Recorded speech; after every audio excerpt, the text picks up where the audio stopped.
A suspensão pode se dar pela somatória de pontos, que hoje ainda nós estamos nos 20 pontos. Só vai entrar em vigor em abril de 2021, 40 pontos, com algumas ressalvas. Se no período de 12 meses o condutor tiver uma infração de 7 pontos, ele vai ser suspenso aos 30 pontos, e se no período de 12 meses ele tiver 2 infrações de 7 pontos, ele vai ser suspenso aos 20 pontos.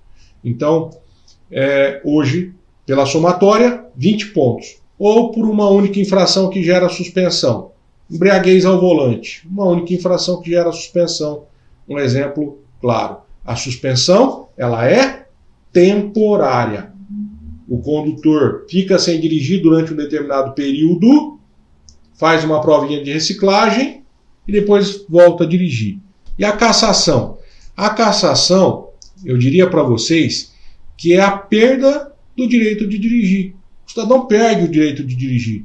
Perdendo o direito de dirigir, ele vai passar por um período sem dirigir, e essa penalidade é de 2 anos, ele fica sem dirigir durante 2 anos. Depois de 2 anos, ele tem que se reabilitar, ele tem que passar por todo o trâmite de uma habilitação normal, como se ele estivesse iniciando. Com a única diferença é que ele vai pegar na mesma categoria que ele perdeu. Ele não volta lá na época da permissão. Para que vocês possam mentalizar e entender o nosso caso concreto, né? E é um caso concreto, relativamente recente, que já vai ficar de experiência, principalmente para quem é do Sul. Esse caso é do Rio Grande do Sul, Detran do Rio Grande do Sul. Nosso caso, então, é real, não é um caso hipotético, tá? É um caso real, de algum tempo atrás. Um processo de cassação, e veja bem, o cliente, de repente, entra em contato com você e te fala: doutor,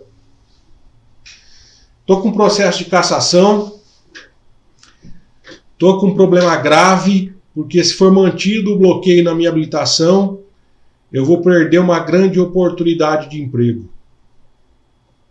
E eu preciso realmente excluir a restrição do prontuário. A cliente chega para você, te traz um processo de cassação por uma infração praticada no dia 1/6 de 2017, artigo 162, inciso 2º do CTB, dirigir com habilitação suspensa, julgado e bloqueado recentemente. Demoraram praticamente 3 anos para concluir o processo administrativo. E ela te mostra a notificação de instauração, e você, quando olha isso aqui, a pessoa praticou a infração por dirigir com habilitação suspensa e o processo foi concluído. De repente, num primeiro momento, você olha e fala: acho que não vai ter jeito. Se for um advogado inexperiente, então, é aquele que vai falar assim: eu não trabalho com isso, ou eu não trabalho com isso, procura aquele camarada lá que ele é bom. E eu vou mostrar para vocês como um processo desse aí pode ser simples, como raciocínio para resolver um processo de cassação dessa natureza pode ser simples. Beleza, comecei a analisar o processo de cassação.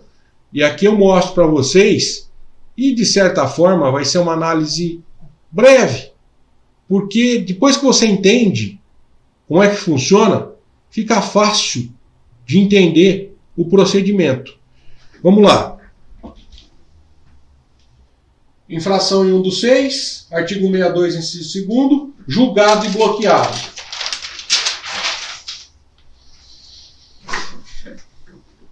O detalhe, então se você está comigo aqui, está me assistindo, o detalhe que chamou a minha atenção, na notificação constava como local da infração o Detran. Eu até marquei aqui 15 horas. Caramba! A cliente foi autuada por dirigir com habilitação suspensa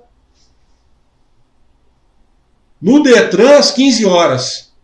Será que a pessoa ia ser tão simples, vamos chamar assim, em dirigir com habilitação suspensa no Detran. Isso me chamou mais atenção.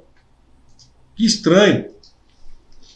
Então, analisando o processo, o Detran do Rio Grande do Sul tem um trâmite que funciona da seguinte forma.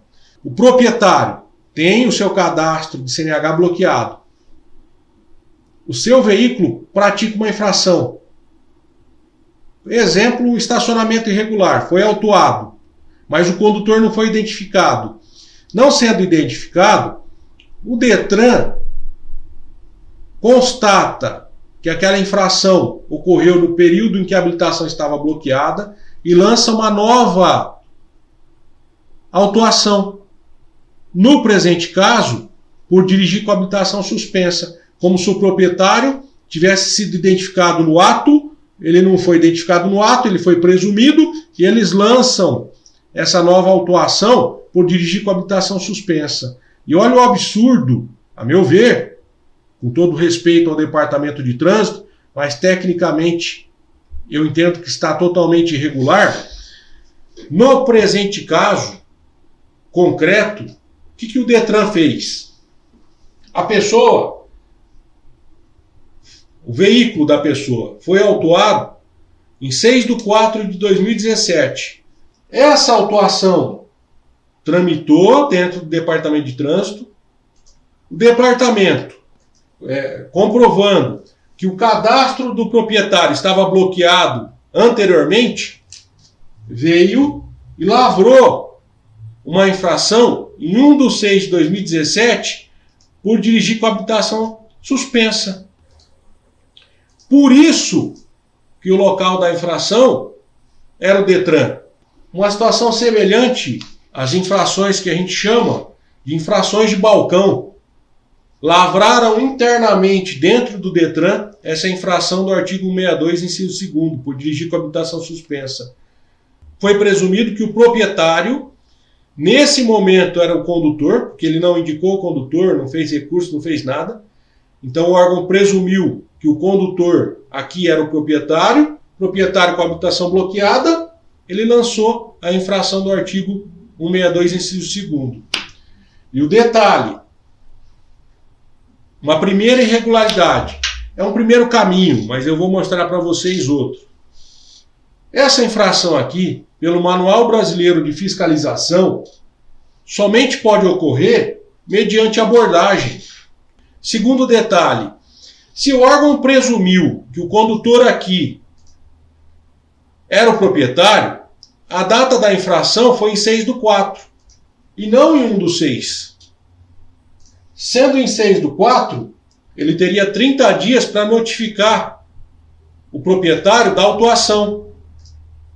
Então, eu já teria ultrapassado também o prazo de 30 dias. Então, essa infração criada pelo Departamento de Trânsito, nesse exemplo, é uma infração totalmente irregular. Porque o correto, se fosse levar ao pé da letra, que aqui o condutor seria o proprietário, então a data teria que ser 6/4, e aí sim a notificação da autuação ser expedida em 30 dias, o que não ocorreu. E o condutor aqui deveria ser abordado. Não foi, não ocorreu mediante abordagem, a autuação está irregular. Dentro desse aspecto, a pessoa cumpriu, a infração por estacionamento foi aqui, a infração criada pelo Detran por dirigir com habilitação suspensa, com o local da infração no Detran, a infração por balcão, né, feita, que a gente chama de balcão, dentro do Detran, sem que o condutor fosse flagrado conduzindo o veículo, foi aqui, fora do período de suspensão. Fechando o raciocínio, entrei com ação declaratória e a habilitação da cliente foi bloqueada recentemente. Entrei com ação declaratória e o juiz concedeu a liminar para suspender todos os efeitos do processo de cassação, porque ele entendeu, o raciocínio entendeu que essa infração foi uma criação doutrinária por parte do Detran mas de forma ilegal. E com isso, nós conseguimos a suspensão do processo de cassação, a exclusão das restrições da habilitação da cliente, resolvi, pelo menos momentaneamente, o processo da cliente, a restrição da habilitação da cliente. Provavelmente esse processo judicial ele vai tramitar e nós vamos ganhar. Situação semelhante já aconteceu também no passado, no mesmo caso, uma situação semelhante. Então, está aqui o raciocínio. Se você quer adquirir um conhecimento na área de direito de trânsito, e eu posso falar para vocês que eu tenho um pouquinho de conhecimento para passar, tendo em vista que eu tenho 20 anos nesse meio, alguns milhares de processos administrativos que eu cuidei, e aqui é direito de trânsito raiz, tá? Eu não sou de nenhum órgão de trânsito, a nossa mente ela funciona para realmente a aplicação correta da lei, da melhor forma possível, que beneficie os nossos clientes. Eu digo isso porque é uma linha de trabalho como advogado focado na defesa de interesses de clientes condutores de trânsito e proprietários.